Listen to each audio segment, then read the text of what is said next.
사랑이 많으신 하나님 아버지 감사합니다. 오늘도 시편 67편부터 90편까지 성경 퀴즈 해설 강의를 찍게 하시니 감사드립니다. 하나님, 우리가 하나님의 말씀을 가까이 할 수 있게 도와주시고 하나님의 뜻을 깨달을수록 그 뜻대로 살아가기 위하여 부단히 노력하는 그리스도인 되게 도와주시옵소서. 하나님을 아는 지식이 쌓일수록 더욱더 겸손해지길 소망하며 예수 그리스도 이름으로 기도합니다. 아멘. 네, 드디어 5월 1일 성경 퀴즈입니다. 벌써 5월달이요. 시간 참 빠르죠. 네, 그래서 우리가 함께한 시간들, 이제 강의를 한 시간들 쭉 생각해보니까 벌써 굉장히 많은 시간을 함께했더라고요. 18주를 같이 한 거예요. 18주. 제가 헷갈려요. 4, 16에 5주짜리 한 2개 껴서, 네, 4개월, 4월, 그쵸. 4월이 다 지났으니까 4개월 지나고 5월달이죠. 그쵸. 예, 맞아요. 근데, 그동안에 계속해서 굉장히 저에게 가장 유익했을 것 같고, 그 다음에 같이 모여서 강의 들으시는 분들, 또 온라인으로 들으신 분들에게, 조금이나마 아주 유익한 시간이 되었기를 소망하고 앞으로도 더 알찬 퀴즈와 또 하나님의 말씀을 알아가는 그런 시간이 되었으면 좋겠습니다. 여기까지 성경 잘 따라서 읽고 계시죠? 통독도 같이 병행하고 계신 거죠? 여러분들? 네. 네. 이게 전부가 아니라 이 10문제 풀었으니까 난 성경 다 읽었다 이러면 안 돼요. 네. 네. 저는 설교와 성경 봉독 중에 뭐가 더 중요하냐라고 물어보면 저는 무조건 성경 봉독이 중요하다고 생각해요. 물론 예배 시간에 설교 시간이 더 길지만 하나님의 말씀 자체가 더 감히 비할 바가 못 되기 때문에 퀴즈 풀고 꼭 성경 통독까지 병행해서 하나님의 말씀을 빠짐없이 읽었으면 좋겠습니다. 그럼 첫 번째 문제부터 한번 풀어볼게요. 하나님은 우리에게 은혜를 베푸사 복을 주시고 그의 땡땡 빛을 우리에게 비추사. 정답은 뭐죠? 얼굴입니다. 얼굴빛을 우리에게 비추사.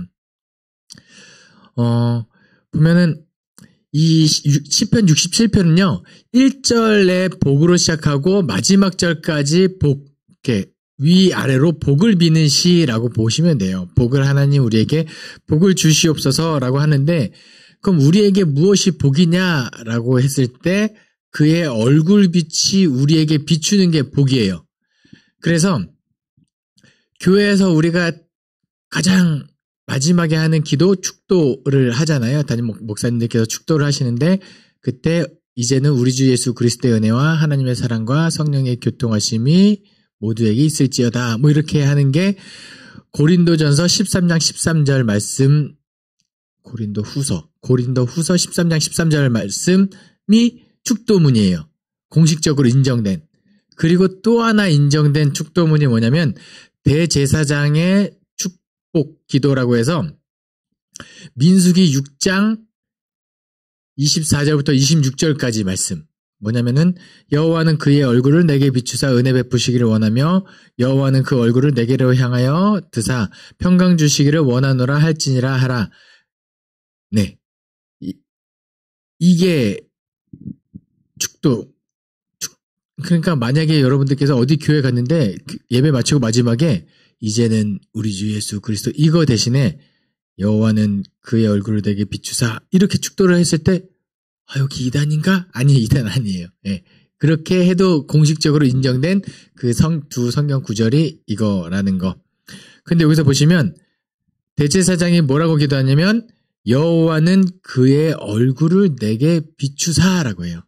하나님이 언제나 우리를 바라볼 수 있게 하시고 하나님의 얼굴빛이 우리를 향하게 해주십시오. 하나님이 우리와 함께 하시고 우리를 주목하시는 것이 우리에게 복이다라는 거죠. 그 복을 누리면 좋겠죠. 그러면 하나님이 나를 그렇게 뚫어져라 보고 있는 것이 부담스러울 때가 언제일까요? 죄를 저질렀을 때 그렇습니다. 아담이 죄를 짓고 하나님의 낯을 피하여 숨었던 것처럼 죄를 지으면은 하나님의 얼굴이 나를 향하는 것이 복으로 느껴지지 않고 도망치게 되는 그런 죄의 문제는 하나님을 우리로부터 멀어지게 하는 그런 거라는 거 기억하시면 좋겠습니다. 다음 문제입니다. 내가 땡땡에서부터 주를 의지하였사오며 나의 어머니의 배에서부터 주께서 나를 택하셨사오니 나는 항상 주를 찬송하리이다. 정답은 뭐죠? 모태입니다. 우리가 신앙생활 언제부터 하셨어요? 라고 물어보면은 많은 분들이 모태신앙이에요 하는 그 모태, 어미 모자에 그 태야의 태자 해서 그 모태에서부터 나는 신앙생활 했습니다. 지금 이 시편 기자가 뭐라고 이야기하면 내가 모태에서부터 주를 의지하였다라는 거예요. 그러니까 지금 시편 기자는요, 힘든 상황에 있거든요. 힘든 상황에 있는데 내가 언제부터 주를 의지하였냐? 그럼 모태에서부터 의지하였다. 그러면 태어날 때부터 의지했던 그 시편 기자의 고백이거든요. 그러면서 뭐라고 이야기하냐면 영원히 나로 하여금 수치를 당하지 않게 하소서라고 해요. 그러면 하나님께서 그 약속을 들어주시겠죠? 그런데 이 시편 71편에 재미있는 구절이 있어요. 또 뭐라고 이야기하냐면 늙을 때 나를 버리지 마십시오라고 기도를 하는 거예요. 나는 모태에서부터 나를 의지했는데 내가 하나님을 의지했잖아요. 그 하나님이 나를 도와주실 거고 나를 구원하실 거를 확신하는데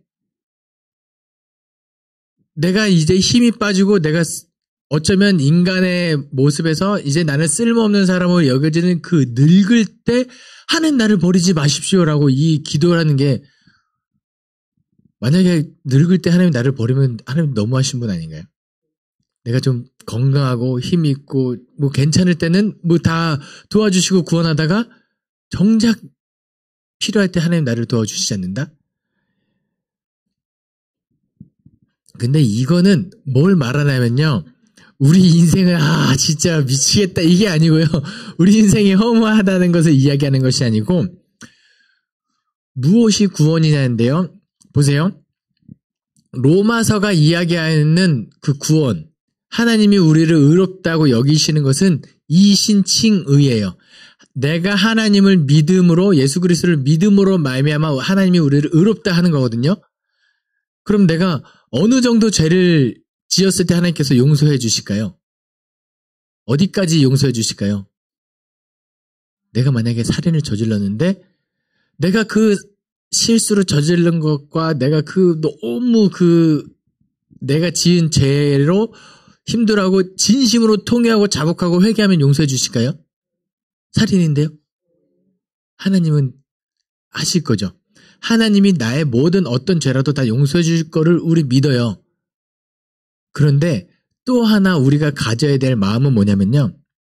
어차피 하나님 용서해 주실 거야. 이거 절대 안 되는 거죠.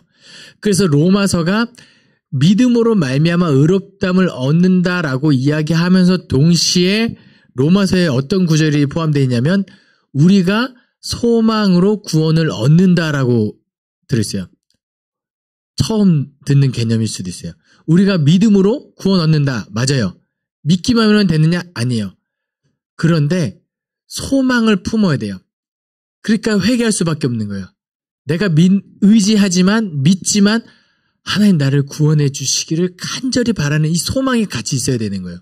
그러니까 이 시편 71편 기자가 하는 건 뭐냐면 내가 모태에서부터 주를 의지하였고 영원히 나를 수치를 당하지 않게 하실 것 믿는데 늙을 때 나를 구하소서 이거는 내가 당연시하지 않고 하나님의 구원을 당연시하지 않고 그 소망을 그 구원을 붙드는 거예요.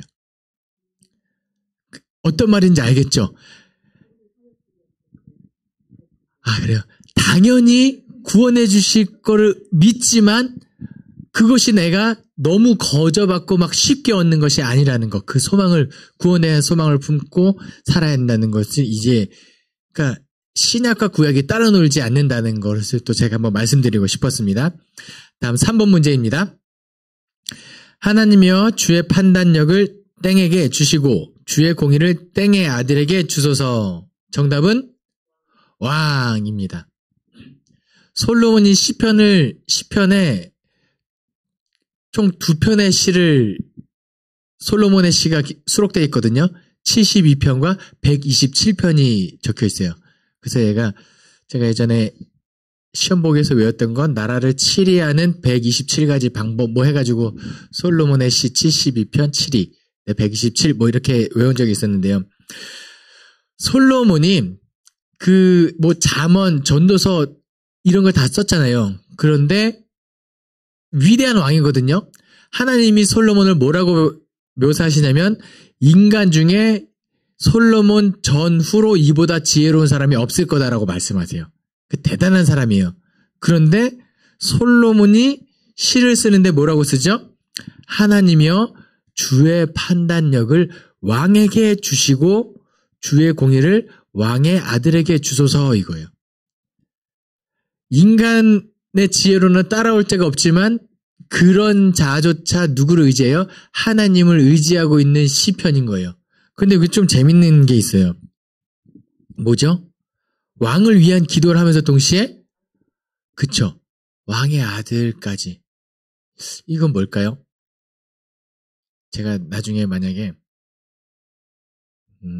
대한민국에서 불교 신자도 알 만큼 유명한 목사가 됐다고 한번 생각해 볼게요. 이 형 했는데 절대 그러면 안 되겠지만 제 아들이 여기저기서 사고치고 다닌다고 생각해 보세요. 그럼 제가 설교를 할 때 여러분 자녀 교육을 잘 시켜야 됩니다.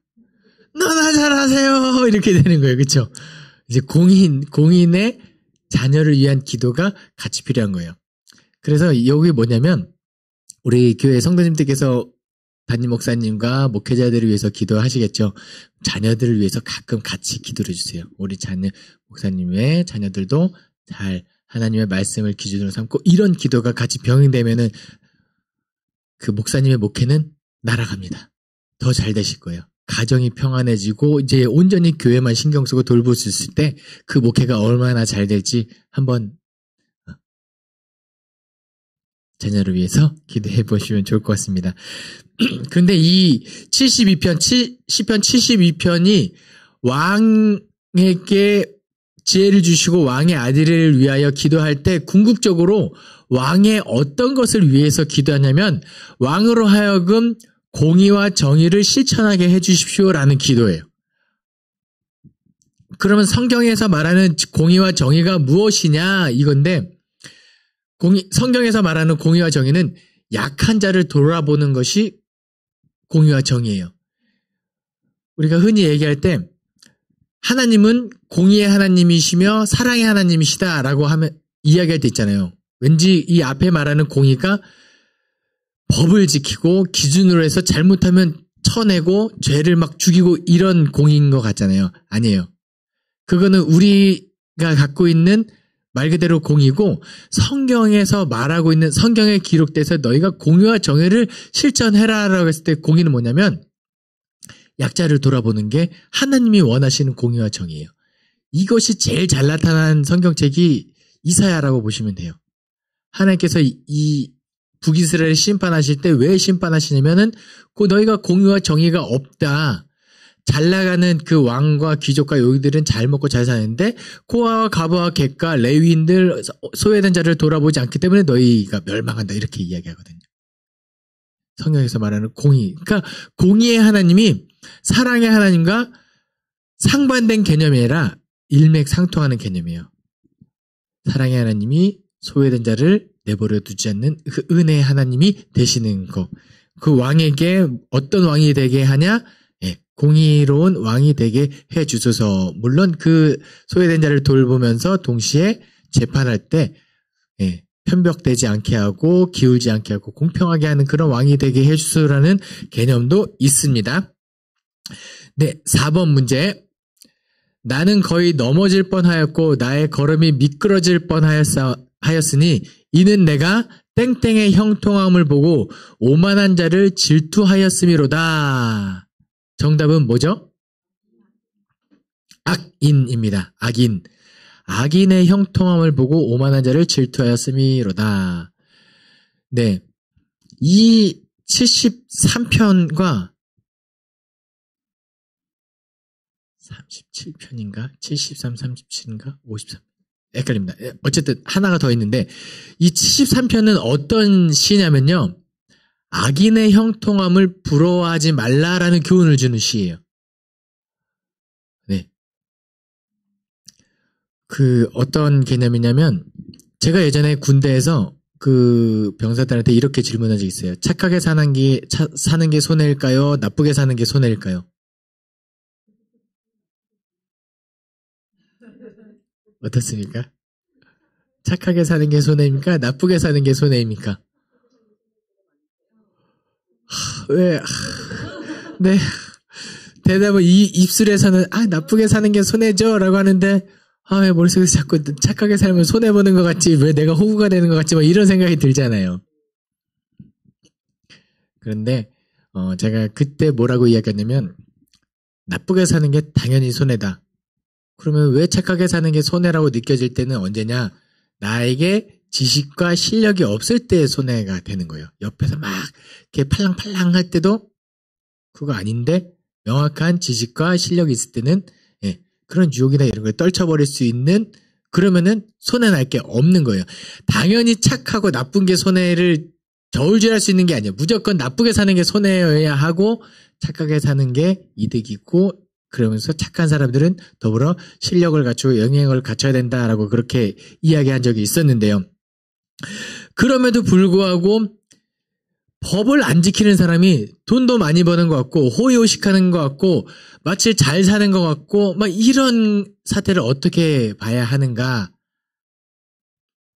그런데 언젠가 하나님의 그 공의와 정의 여기서는 그 약자보호법 플러스 공평하심 법의 그 엄중함 요거를 따졌을 때는 하나님께서 반드시 그 악인을 내버려 두지 않을 거다라고 시편 73편은 노래하고 있어요. 그러면서 컨닝하는 사람이 100점 맞고 나는 열심히 공부해서 80점 맞으면은 100점이 이런 사람이 결코 오래가지 못할 거다라는 것을 73편은 노래하고 있다라는 거예요. 그래서 여러분 착하게 사십시오. 선하게 살고 선한 것이 하나님을 닮아가는 길임을 깨닫고 부단히 애쓰려고 노력하세요.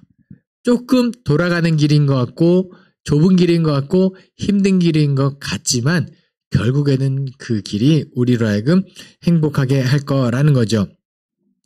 그래서 이 시편 73편 28절에 이 구절이 적혀 있습니다. 하나님께 가까이함이 내게 복이라. 주 여호와를 나의 피난처로 삼아 주의 모든 행적을 전파하리이다. 어디서 들어봤죠? 맞아요. 잠실제일교회 2022년 표어가 되는 구절입니다. 이게 뭐냐? 악인의 형통함을 불허하거나 이게 아니라 우리가 궁극적으로 바라봐야 할 것은 뭐냐면 하나님께 가까이 가는 거예요. 거기에 붙어있으면 뭐 딱히 악인의 형통함을 불허할 필요도 없고 이런 거예요. 갑자기 최근에 나온 장기하의 노래가 생각나기도 한데요. 자랑할 거 있으면 얼마든지 자랑해. 나 한 개도 부럽지 않아. 뭐 이런 노래가 있어요. 나중에 한번 들어보세요. 네. 하나님께 가까이 하면 악인의 형통이 이렇게 부럽지 않을 거다라는 그런 이야기 드립니다. 5번 문제. 여호와여 어느 때까지니까 영원히 노하시리까 주의 땡땡가 불붙는 하시리다. 정답은 뭐죠? 질투입니다. 질투. 이 시편 79편은요. 앞에서부터 읽어보면 언어를 표현하면 참혹이라는 단어가 정말 잘 어울리는 시편이에요. 79편은. 읽어보시면 앞에서 이거 정말 참혹한 현실에 대한 토로하는 기도다라고 느껴지시면은 그냥 글자만 읽지 않고 잘 묵상하신 거예요. 참혹한 현실에 대한 토로다. 자 보세요. 근데 우리에게 가장 힘든 고통은 어떤 고통일까요? 우리가 가장 참기 힘든 고통이 뭐냐면 기약 없는 고통이에요. 이 고통이 언제 끝날 거다라는 거 있으면 그것을 소망으로 살아갈 수 있어요. 그럼 지옥이 왜 가장 힘든 곳이냐? 그게 끝이 없는 영원한 불구덩이이기 때문에 거기가 기약이 없는 거예요. 예. 그러니까 참혹한 현실에 대해서 그 가장 큰 고통. 그래서 시편 기자가 뭐라고요? 여호와여 어느 때까지니까? 라고요. 와, 어느 때까지. 어느 때까지니까. 고통, 그 시편의 탄식이 느껴지죠? 야, 어느 때까지니까. 군생활하면 평생하라 그러면은 다 타령할 거예요. 저녁이라는 이 마지막 소망이 있기 때문에 군생활 버티는 거예요. 예. 어느 때까지니까. 근데 이 시편 기자가 뭐 또 마지막에는 뭐라고 하냐면 우리는 주의 백성입니다. 영원히 주께 감사하나이다. 그러니까 기약이 없는 고통 가운데서도 마지막에 소망이 눈에 보이지 않지만 그럼에도 불구하고 시편 기자가 그럼에도 불구하고 그 고통 가운데서도 나는 하나님의 백성이고 영원히 주께 감사하면 기약 없는 고통이 서로 같은 시간인 거잖아요. 영원히와 기약 없느니 보이지 않는 것, 끝이 없는 건 맞지만 기약 없는 고통을 무엇이 상쇄시킨다? 영원히가 상쇄시키는 거예요. 예. 그러니까 하나님과 함께하고 있으면은 어떤 고통도 다 이길 수 있고 어떤 시간의 힘듦도 다 이겨낼 수 있다는 거죠. 네. 그래서 시편 기자는 79편에 영원히 주께 감사하나이다. 주님 곁에 있겠습니다. 라고 이야기하는 거예요. 혹시 여러분 가운데 이 고통이 언제 끝나나 싶은 마음이 있고 그 시간이 주는 고통이 위험성 중에 하나가 뭐가 있냐면 마음이 한 번에 무너지지 않아요. 오늘 조금 힘들고 점점 힘들어지다가 내가 이렇게까지 무너졌나 싶을 정도로 어느 순간에 확 무너지게 돼. 야금야금 무너질 수 있어요. 기약 없는 고통은. 그렇기 때문에 우리가 또 어떻게 하나님께 가까이 나가야 돼요? 야금야금 다가가면 돼요. 영원히 조금씩. 예. 하루 오늘 1이 힘들었다면 하나님 나에게 100의 위로를 주세요. 아니에요. 1.1만 줘도 돼요. 예. 그렇게 기도하시면 되겠습니다. 다음 문제. 주께서 한 이것을 애굽에서 가져다가 민족들을 쫓아내시고 그것을 심으셨나이다. 정답은 뭐죠? 포도나무. 예, 주께서 한 포도나무를 애굽에서 가져다가 민족을 쫓아내시고 그것을 심으셨나이다. 그렇죠? 이것은 어떤 것을 이야기하고 있는 심상이냐면요.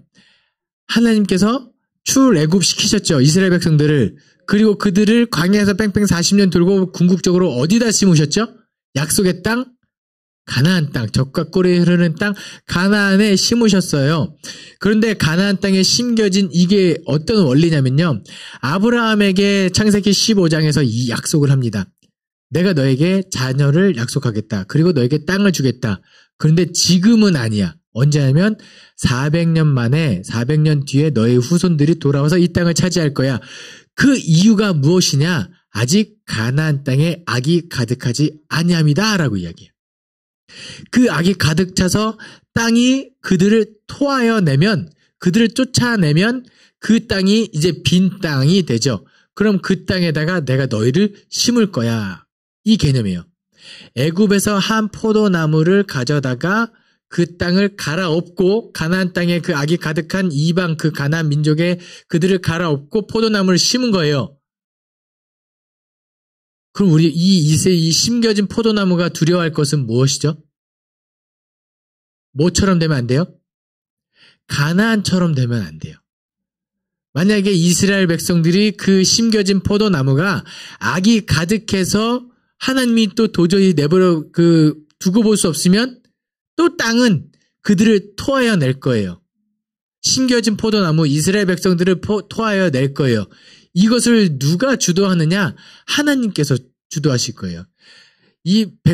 애굽에서 끌어내서 포도나무를 심었습니다. 이 모든 주권이 하나님께 있어요.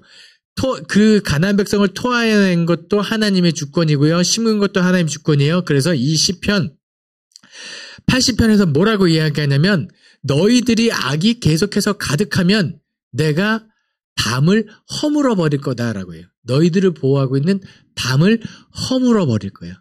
그러면은 승냥이와 이리와 짐승들이 와서 그 포도나무를 얼마든지 따먹을 수 있게 내버려 두겠다는 거예요. 뭐예요? 너희도 악이 가득하면 그렇게 심판당할 거야. 이 경고가 창세기, 출애굽, 레위기, 민수기, 신명기, 여호수아, 사사기, 룻기, 사무엘상 앞에 쭉 있음에도 불구하고 경고가 엄청남에도 불구하고 이스라엘 백성들은 결국 죄를 짓고 북이스라엘와 바벨론에 의하여 그렇게 뽑혀진 포도나무가 되어진 상황. 근데 이 시편 기자가 노래하는 것은 뭐예요? 하나님의 은혜, 여기다 심으신 하나님의 은혜를 기억하고 하나님을 두려워하고 경외하며 똑바로 살겠습니다. 이 시편 기자가 고백하는 것은 그거라는 거. 주께서 한 포도나무를, 이 모든 주권이 하나님께 있습니다. 하나님, 심겨진 목적대로 똑바로 사랑하겠습니다. 이렇게 고백하시면 됩니다. 시편 81편 초하루와 보름과 우리의 땡땡에 나팔을 불지어다. 빠라바라밤. 정답은 명절입니다. 우리의 명절에 나팔을 불지어다. 그렇죠? 초하루와 보름과 우리의 명절에 내가 나팔을 불 거다. 이 의미는 뭘까요? 초하루는 그 달이 시작하는 날이에요. 그리고 보름은요, 여기서 말하는 보름은 월삭과 월망을 이야기해요. 그러니까 달이 쭉 뜨죠. 달이 점점점 달이 차오른다. 이렇게 툭툭툭 하다가 절반 반달이 되고 보름달이 되고 달이 없어지는 그게 한 달이죠. 달의 시작과 끝을 이야기하는 거예요. 그러니까 내가 초하루와 보름에 그러니까 처음부터 끝까지 어떤 특별한 날이 이야기하는 것이 아니라 처음과 끝에 내가 하나님의 나팔을 예배할지어다라고 하면서 또 우리의 명절을 이야기하거든요. 그러니까 여기서 말하는 명절은 이스라엘의 절기, 많은 그 예배 기념일이라고 보시면 돼요. 기념일은 어떤 날이죠? 특별한 날이죠. 여기서 결혼하신 지 가장 오래되신 분이 몇 년 되셨을까요? 32년? 확실합니까? 가물가물합니까?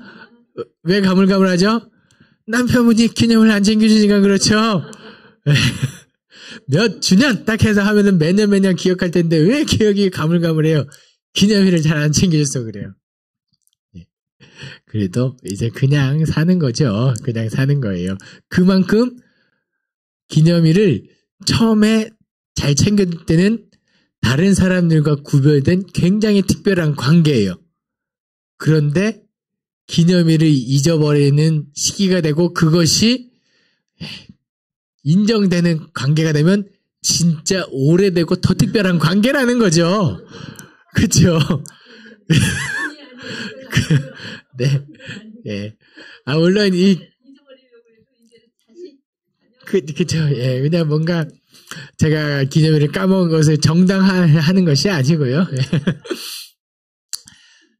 제가 하고 싶은 것은 뭐냐면 기념일을 지킨다는 거는 다른 사람과 다른 특별한 관계를 이야기해요. 그러니까 여기서 시편 기자가 초하루와 보름과 우리의 명절 기념일을 하나님과 지키겠습니다 라고 이야기했을 때는 이 기념일을 명절을 지키는 사람은 하나님과 특별한 관계라는 거예요. 다른 신들과 아무런 관계 없고 나는 오직 하나님과만 관계 있는 사람입니다. 하나님의 백성입니다. 하나님의 자녀입니다. 뭔가 다른 하나님과 관계성을 갖고 있는 거예요. 근데 또 재밌는 건 뭐냐면 기념은요. 기억을 넘어서는 어떤 것이에요. 30주년, 결혼한 지 30주년 내가 뭐라도 하나 준비했겠지 막 기대하고 있는데 아무것도 하질 않습니다. 자기 오늘 무슨 날인지 몰라? 알지? 우리 결혼한 지 30주년 되는 날이잖아. 나 다 기억해. 이씨, 말로만 그게 기념일이야, 기억일이지? 이렇게 되는 거예요. 그쵸?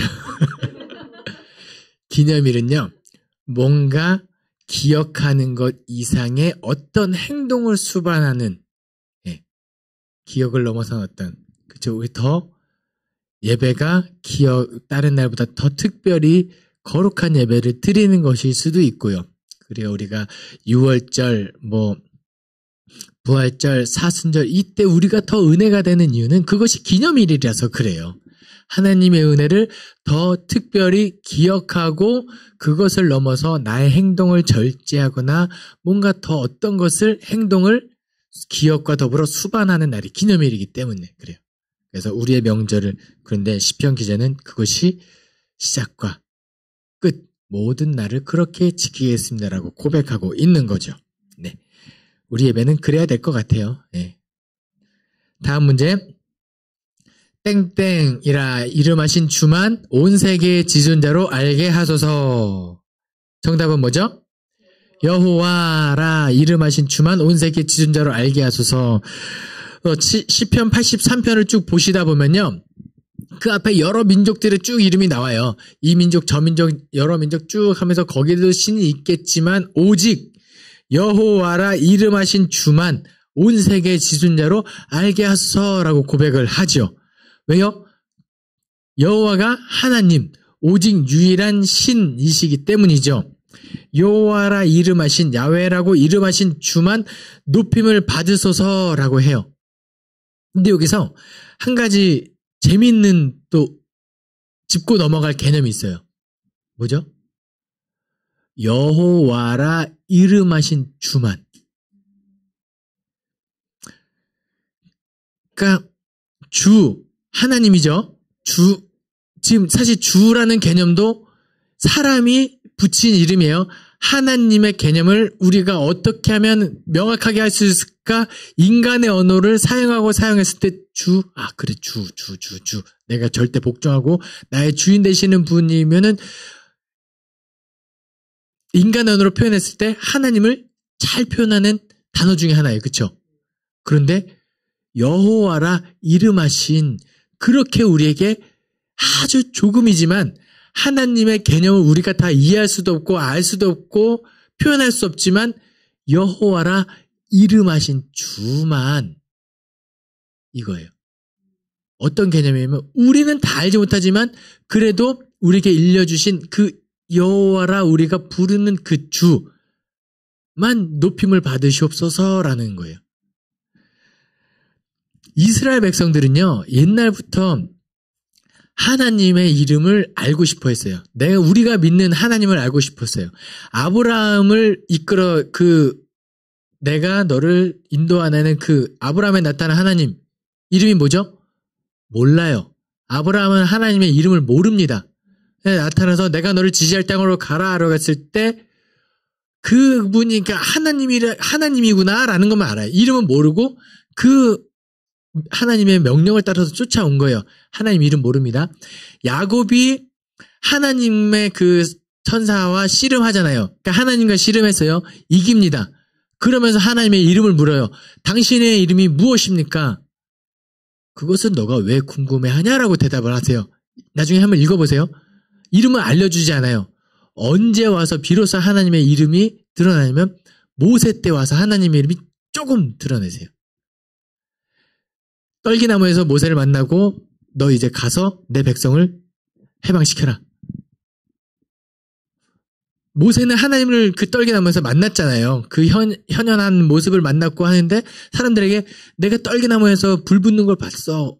하나님을 나에게 이 명령하신 분을 만났어. 그런데 내가 그 이스라엘 백성과 애굽 사람한테 가서 나를 보내신 이가 누구냐라고 물으면 내가 뭐라고 대답합니까? 이름을 알려주십시오. 모세가 약간 목숨 걸고 하나님과 딜을 한 거거든요. 이름을 알려주시면 내가 가고 안 알려주시면 나 못 갑니다. 약간. 그럼 너 죽고 다른 사람 세우면 되지 하면서 하나님께서 일러주신 이름이 뭐죠? 나는 스스로 있는 자다. 이게 처음 드러난 이름이에요. 예. 그럼 그 앞에 나오는 야훼, 뭐 엘로힘, 뭐 이런 단어들은요, 예, 사람들이, 그러니까 하나님께서 엘로힘 자체는 사실 모든 신을 의미하는 단어이기도 해요. 하나님뿐만 아니라 모든 엘자라는 신, 그런데 그 엘로힘을 원래는 그냥 보통 명사인데 성경에 가져와서 하나님을 지칭하는 고유 명사로 만든 거는 그 하나님이 모든 신보다 뛰어난 하나님이시고 모든 신을 포함할 수 있는, 포함을 한다? 다른 것들은 다 나가리인데 그냥 그래서 엘로힘이 성경의 고유 명사가 될 수도 있는 거죠. 그래서 야훼라는 사람이 편하게, 그래 우리는 뭔가 나는 이야기 전할 때 지칭할 수 있는 이름을 여호와라 하는 거예요. 여기서 제가 하고 싶은 얘기가 뭐냐면, 명확하지 않은 인간의 한계를 이 시편 여호와라 하는 주만, 우리가 다 알 수 없는 이 교만하면 안 된다. 겸손하게 사람이 인간의 모든 것을 알 수 없다라는 것을 이 짧은 단어지만 여호와라 이름하신 이 단어에 들어가 있다는 거예요. 나는 다 알 수 없습니다. 예, 겸손하게 지극히 낮아지는 그렇게 되는 거. 네, 시편 83편 기자가 이야기한다는 거. 시편 83편은 온누리의 하나님을 찬양합니다. 그런 내용의 시편입니다. 자, 9번 문제. 주께 힘을 얻고 그 마음에 땡땡에 대로가 있는 자는 복이 있나이다. 정답은 뭐죠? 시온. 그래서 그 축복의 찬양도 있잖아요. 주께 힘을 얻고 그 마음에 시온의 대로가 있는 그대는. 네, 찾아가서 들어보세요. 네, 네, 되게 좋아요. 근데 이 주께 힘을 얻고 그 마음에 시온의 대로가 있다? 마음에 시온의 대로가 있다라는 건 뭐죠? 언제나 나의 마음의 방향이 시온을 향해 있다고 보시면 돼요. 그쵸? 그런데 이 주께 힘을 얻고 그 마음에 시온의 대로, 마음의 길은 넓고 이렇게 쭉 하나님을 향해 있죠. 대로는 큰 길이잖아요. 그럼 누군가, 목사님, 우리가 가는 길은 좁은 길이 아닌가요? 좁은 길이, 그쵸? 하나님께서도, 예수님께서 좁은 문, 좁은 길로 다녀라, 이렇게 가르치시잖아요. 여기는 왜 대로죠? 상반되는 개념일까요? 아니에요. 그 밑에 힘을 얻고 대언의 자는 복이 있나라고 이야기하면서 밑에 뭐라고 했냐면, 우리가 눈물 골짜기로 지나갈 때라고 또 표현하고 있어요. 우리의 길은 눈물 골짜기로 지나가는 인생일 수 있어요. 우리 마음만큼은, 그런데 하나님을 향하여만큼은 대로여야 한다. 직통, 바로 가야 되는 길이고 넓은 길로 가야고, 하나님을 향한 마음 자체는 내가, 그래서 이 구절에서 가장 어울리는 찬양은 이건 것 같아요. 좁은 길을 걸으며 밤낮 기뻐하는 건 주의 영이 함께함이라. 하나님을 향하여 시온에 데려가 있는 주의 영이 함께함이라. 이렇게 받아들이면 시편 이 84편이 잘 묵상되었구나 라고 보시면 되겠습니다. 주께 힘을 얻고 그 마음을 얻는 자에게 시온에 데려가 있는 우리 잠실제일교회 성도님들 되시기 바랍니다. 다음 문제. 주여, 주는 대대 우리의 땡땡가 되셨나이다. 정답은 뭐죠? 주의 우리의 거처가 되셨나이다. 아멘. 자, 성경책 펴시면 시편 90편은 시편의 몇 권이 시작되는 책이죠? 제4권이 시작하는 시가 시편 90편이에요. 그리고 시편 90편은 누구의 시편이냐? 모세의 시편입니다. 재밌는 이 4권의 시작과 모세의 시편으로 시작하는 이게 굉장히 중요한 의미를 가지고 있어요. 그것이 무엇이냐? 시편은요, 총 5권으로 이루어져 있어요. 1권, 2권, 3권, 4권, 5권. 근데 3권까지는 개인적인 노래, 개인적인 시가 많이 있습니다. 그래서 누구의 시가 여기 정말 많냐? 다윗의 시가 여기 제일 많아요. 4권, 5권에는 다윗의 시가 그렇게 많지 않아요. 1, 2, 3권에 다윗의 시가 많고 그 다음부터는 뭔가 공동체적인 시가 적혀져 있습니다. 뭐냐면 사람이 하나님을 노래하고 인간이 하나님을 찬양하지만 궁극적으로 사람은 어떤 존재냐? 다윗의 말년이 그렇게 아름답지 않아요. 하나님의 마음에 합한 자 다윗이었지만 그는 마지막에 인구조사를 했고 죄를 저질렀고 압살롬에 쫓겼고 많은 사람이 쫓겨난 인간의 말년 좋지 않고 솔로몬도 영화로운 왕이었지만 말년이 깨끗하지 않고 이렇게 가요. 인간의 인생은 비참함이지만 그래서 결국은 우리는 누구를 의지할 수밖에 없는 존재를 이야기하냐? 하나님을 의지할 수밖에 없는 존재라는 거예요. 그리고 인간들이 서로 연약하기 때문에 뭘 형성하냐면 나라를 형성하죠. 법을 지키고 우리를 보호할 수 있는 그 공동체를 형성하지만 그 공동체 역시 불완전해요. 왜요? 그 악이 가득했고 결국을 멸망했기 때문이죠. 그러니까 시편 3권까지는 그렇게 나라를 이야기해 노래하고 왕을 노래하고 공동체를 위해서 노래하고 했지만 더덥다라는 이 가르침이 있는 거예요. 그러면 시편 4권부터는 뭘 노래하는 거예요? 주여 주는 대대에 우리가 우리의 거처가 되셨나이다. 우리가 궁극적으로 꿈꾸는 우리가 의지할 분은 하나님이고 우리가 궁극적으로 꿈꾸어야 하는 공동체는 우리가 있어야 할 곳은 주의 거처인 거예요. 시편 기자는 그걸 얘기해. 공동체 시편 이제부터 여기서 쭉 나옵니다. 이 앞에 89편까지는 해설 강의를 들으면 알 거예요. 얼마나 이 고통 가운데 토로하는 기도, 힘듦을 노래하고 있냐면 이제 여기서부터는 이제 좀 마음이 좀 가벼워져요. 할렐루야 시편들이 모여 있고요. 노래하고 찬양하고 이런 시편들이 여기 많이 모여져 있어요. 네. 공동체가 이제 우리가 하나님을 찬양하는 공동체, 우리 민족이 그렇게 되게 해주소서. 왜냐면 이스라엘 민족이 멸망했고 나중에 바벨론에서 포로로 돌아와서 새 예루살렘, 이게 역대기적 사건이죠. 열왕기는 그 멸망한 나라고 우리가 돌아왔을 때 어떻게 하면은 복을 받고 뉘우치고 어떤 나라를 이루어갈까 하면서 찬양 예배를 역대기가 기록됐기 때문에 이제 시편 4권부터는 그런 맥락의 시편들이 많이 나온다는 거예요. 하나님을 찬양하고 주여 우리의 거처가 되게 하셨나이다. 그래서 모세가 뭐라고 이야기하냐면 인간의 연수가 70이요. 강건하면 80인데 우리 인간은 미약하지만 하나님이 우리를 돌아보시고 우리를 그렇게 하나님의 거처에 있는 하나님의 진정한 공동체, 하나님의 나라가 되게 하십시오라고 시편이 딱 그것을 4권에 시작하고 그 다음부터 4권에 많은 시들이 모여있다라고 보시면 되겠어요. 네, 어떻습니까? 시편 또 90편부터 통독하는 것이 기대가 되시죠? 이제 마음을 좀 이제 그동안에 토로하는 그 마음이 무겁다면 이제 다시 한번 좀 가볍게는 아니죠. 우리가 더 기쁜 마음으로 즐겁게 하나님의 평안을 얻으면서 찬양하는 시편이 이제 계속 나올 거니까 잘 묵상되어졌으면 좋겠습니다. 기도하겠습니다. 사랑이 많으신 하나님 아버지 감사합니다. 오늘도 하나님의 말씀을 가까이 할 수 있게 도와주시고 시편을 통하여 하나님의 섭리하심과 하나님의 뜻을 깨달을 수 있게 하시니 감사드립니다. 여기서 그치지 않게 도와주시고 우리 삶의 자리에서 하나님이 원하시는 그리스도인의 모습으로 살아갈 수 있게 하여 주시옵소서. 감사드리며 예수 그리스도 이름으로 기도합니다. 아멘.